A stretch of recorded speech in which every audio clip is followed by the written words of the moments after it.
Pretoria High Court has just over a week to decide on whether or not analog television will be switched off. ETV and SABC are arguing that should the switch off happen, it will disadvantage millions of South Africans from watching TV.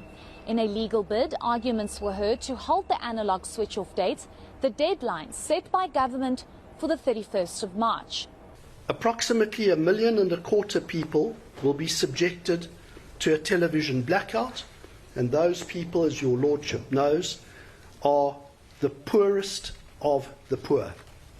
Secondly, the promise made by the state that nobody who registered for STBs will be left behind will be breached. Your lordship now knows that as a certainty. On the KZN principle, that is unconscionable conduct.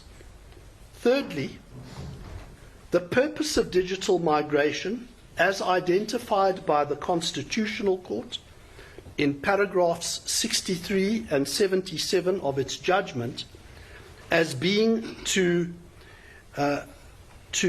transition to digital television without causing millions of people to lose access to television on the analog switch-off date, will be defeated. Government made a promise to have set-up boxes rolled out to all registered households by the switch-off date. That has still not happened, and almost 29% of the 4 million people still rely on analog to access TV. Communication and Digital Technologies, as well as Centec, have argued against the interdict. The minister responded to ETV and the applicants on those issues. And in their submissions, they are telling the minister, importantly, the following issues. One, the registration process was unlawful. But at that point in time, the registration process had already passed because that was the previous year.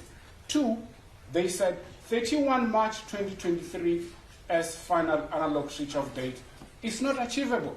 You should not do it.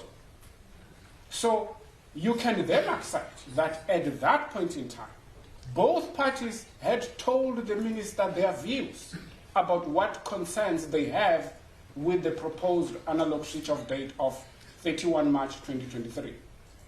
In the minister's responses to ETV and the other applicants, if my lord has regard to